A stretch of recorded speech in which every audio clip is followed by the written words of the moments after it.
Struggle bus. All right, I think I got it going now. I think I went live to the wrong Twitter account, so we'll see here in a second. We'll see. We will see here in a second if people are gonna join.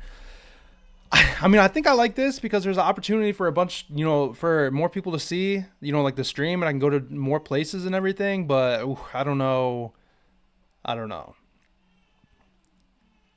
Okay, I see it live. At least I see it live on my side of things. I got TikTok going too, which is different as well. But I might as well, right? Might as well have a couple different platforms going at one time. So let me close out of this. I guess it's gonna take a hot second to get things crack-a-lacking. If you're in the chat though, can you do me a favor? And message for me. There's gonna be a little bit of it's gonna be a little bit of learning pains, I think, here in the hot beginning here, but hopefully we get it down. I think on Twitter you can like click a button and you can actually message and stuff in there. You should be able to. I'm gonna try to retweet this real fast.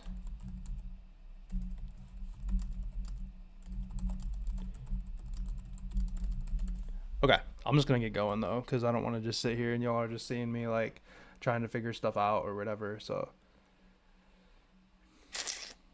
yeah, whatever. I'll figure it out. We'll get it afterwards. If I don't like it, I'll just go back to the old way where I can actually schedule the live on like YouTube and everything like that. So we'll get cracking. We'll get going here. Do the podcast. Start recording the podcast here in a second. For those that are watching on Twitter for the first time, I used to do this. I used to stream back the Twitter days a while ago. Man, I don't know, 10,000 followers ago or something like that. And, since then I've started doing, a YouTube channel. So you're checking it on Twitter for the first time, Lunchtime in the Lab, or it's youtube.com at Lunchtime in the Lab to check out the podcast there. I do a visual version of it, or you can find it on, Spotify, Apple Podcasts, everything like that. Basically, it's just a daily pick podcast that I do. If you haven't found it yet, then now also live on TikTok, which is different, but there's 15 people. There might be more people on TikTok right now than there is on YouTube, which I got to kind of figure that out because we certainly used to have a lot more interaction and stuff like that, but we'll get her going and figure it out and try to test it out and see what's going on. So, because right now I feel like it's not really like pushing out or anything like that.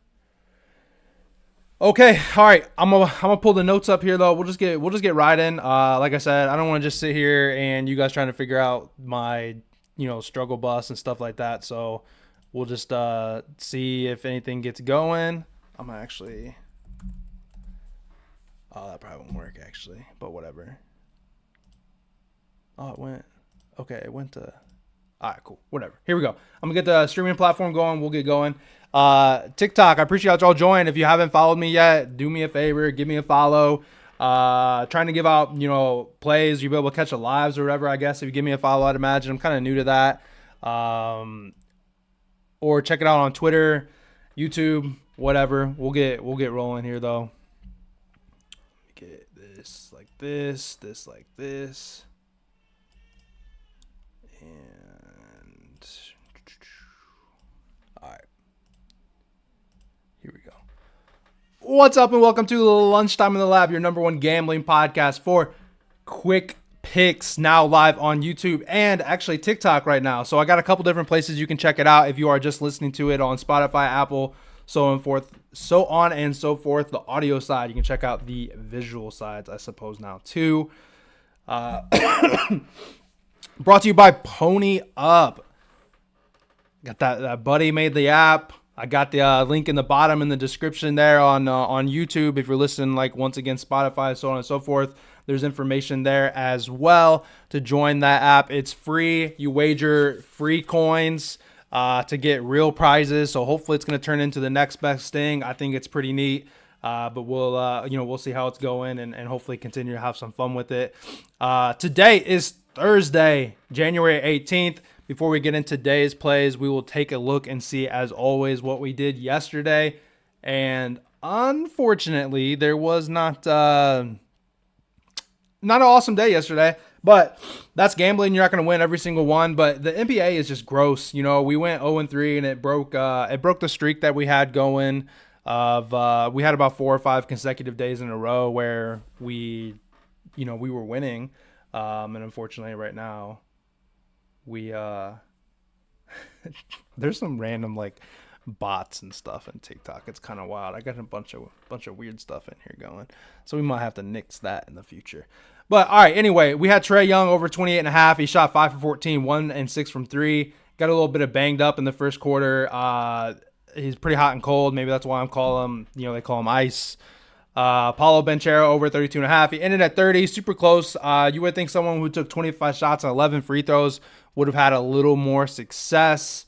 But unfortunately, he fell, 3-point short for that, So, and then Joe Val, only 11, I think, PR on a line at 23.5.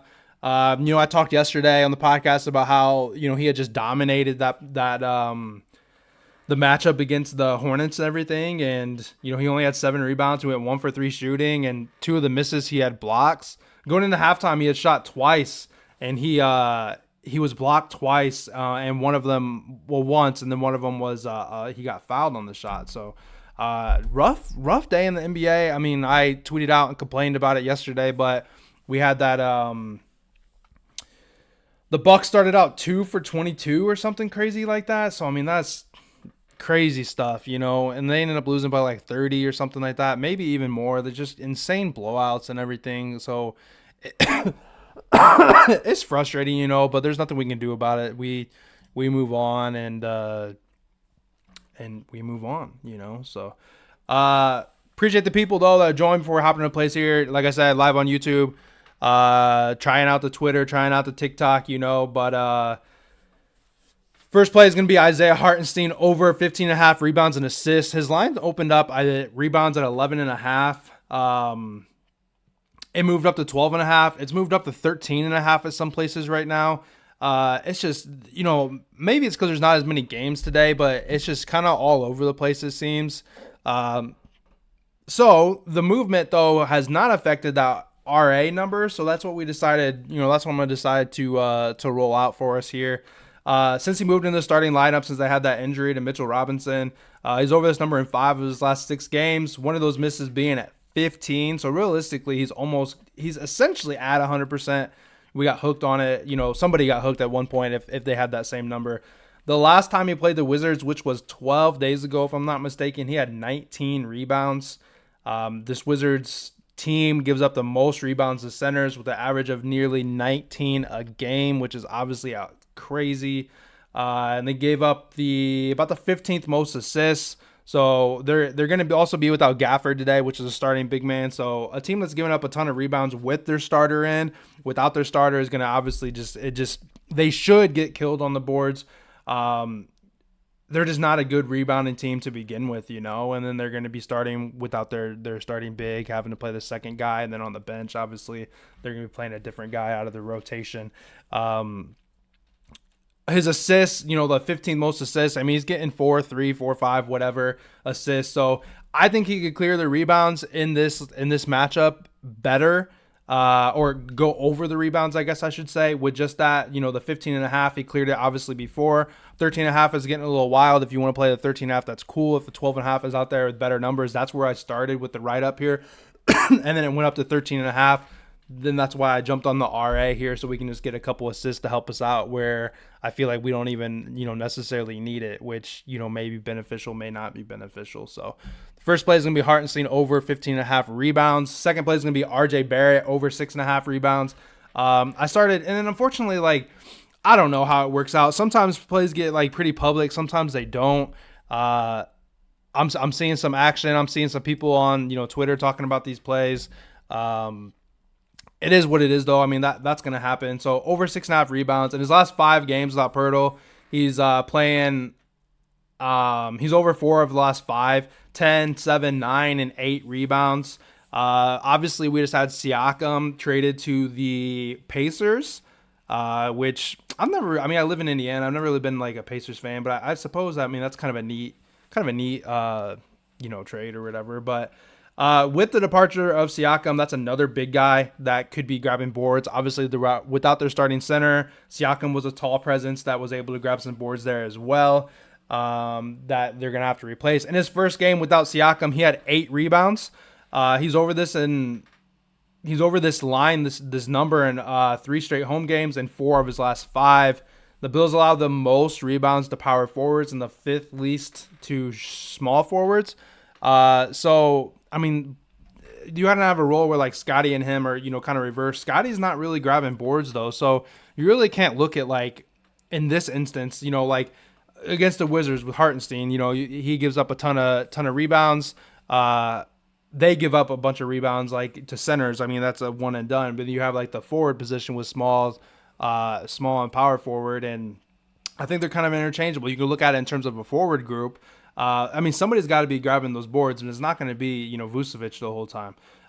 So we move on, though. The only other person, like I said, that's going to be grabbing those boards is Scotty, but he only had 5 rebounds when he without Siakam and Pirtle missing. So compared to 8 that I got too many screens to look at right now. I'm realizing compared to 8 that Barrett had. So second play is going to be RJ Barrett over 6.5 rebounds. This is another one that's moving like just all over the place. It seems too. So if you're on a book or you're depending on where you're listening to this, if the 6.5 is still available, obviously we like that. I seen it move up to 7.5. Then you had some action on the under, and that brought it back down to 6.5. Sitting at like minus 120 in some areas. So depending on where you grab it, I'd be cool with the 7.5 as he's gone. Like I said, in the last four to last 5 of those hits, it was 10, 7, 9, and 8. So obviously he cleared that 7.5 number in 3 of those 4 times that he was over the original number here. So either way you look at it, I think it's going to be okay. But we're going to run the 6.5 over in the rebounds. And then lastly, Lowry Markkanen over 34.5 points plus rebounds. He's over this in 5 of his last 6 games. At home, he's over this in in his last 5 games at home, he averages 37.4 points plus rebounds. So he's got a nice advantage here, I guess you can say, in this. The last time he faced Oklahoma, OKC, he put up 53 spot with 43 points. So obviously he had 10 rebounds there. So he destroyed them last time he played them. They're giving up around 24 points per game to power forwards in the league, which is about middle of the pack. So there's not like a distinct big time like advantage to that or anything. And his rebounds is definitely an option too here. His line set at like 9.5, even like a double-double. I don't know what that's looking at either, but I think that's surely going to be an option to look at there. But I like the chance of him getting some points. So looking at the PR and I guess so the podcast isn't fully a rebounds podcast, I guess you can say. But this line or this total in this game is 244, which is the second highest total on the board. So you would imagine that there's going to be a good opportunity to get some points. And these teams play at a pretty, OKC doesn't play at like a blistering pace, but they play at above average pace. It should have forced them to have a little bit more of a pace up spot. And, to be able to hopefully contribute scoring and then be able to grab those boards as well for him. So, to recap here, we'll pull the notes back up here. I was trying to look back through and see what I had going on here. But to recap here for the 3 days for the podcast, and I guess I'll say here too real quick for the different visitors that I have in different spots here. This is meant to be a pretty short kind of rapid fire. I'm at 10 minutes right now. I got the intro music and the outro music to add in. Might add another minute or less, but it's meant to be pretty quick, kind of move things along. So we get to the plays, we talk about what we like, and then we move on out of them. Sometimes they're longer. Sometimes we have some interaction on YouTube or, wherever that sparks some conversation, and we kind of chat about some things maybe a little longer, or we save that till afterwards. But anyway, we want it to be quick, want to kind of move it on, and want us to not sit here all day and kind of drum on and on about some things. So To recap today for January 18th on Lunchtime in the Lab, we're going to roll with Isaiah Hartenstein over 15.5 rebounds and assists. The second play is RJ Barrett over 6.5 rebounds. And lastly, we're going to go with Lauri Markkanen over 34.5 points plus rebounds. As always, I am your host, Jort.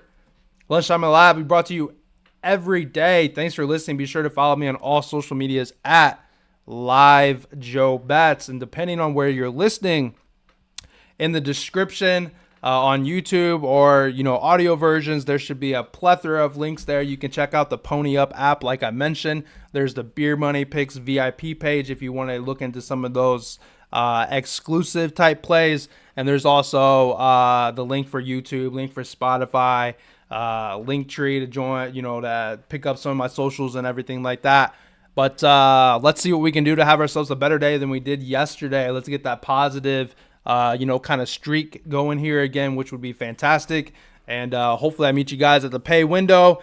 And if not, obviously we'll be back tomorrow. And I'm thinking about maybe starting to introduce some NFL into the podcast. I do have one play that I was pretty interested in, and that almost made it, but I kind of came by Lowry, and I was interested in running that line there. So we'll see, and hopefully it stays plus money, and we'll roll that NFL play, I think, tomorrow. And get back into some, because NFL is definitely, NBA has been a bitch so far. So March 28th is when we get MLB back. So we just have to survive another 2 months and 10 days or something like that, So, but I'm gonna close out here on the podcast, see what's going on YouTube and Twitter, everything like that, TikTok, and I appreciate you guys. I'll catch you guys back tomorrow. Okay. All right, well, this has been an adventure. I don't know how I feel about what's up, Jay Bookie, if you're still in here.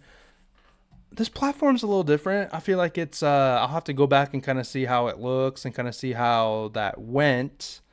But I don't know how it might be easier just streaming just directly to YouTube, honestly, than using this other this different thing here. So we'll see how it goes. You guys can let me know if you were in here or anything like that. But I think I'm going to go ahead and just close this out, though, because I don't have a whole lot of action at the current moment. Get back out here and help take care of the kiddos and everything like that. So I'm going to close it out. Appreciate you guys for, checking it out. I'll get that podcast posted here up to the audio, and kick it out wherever. And like I said, we'll be back tomorrow. Hopefully today we'll have ourselves a better day. I'll see you guys. See you back tomorrow.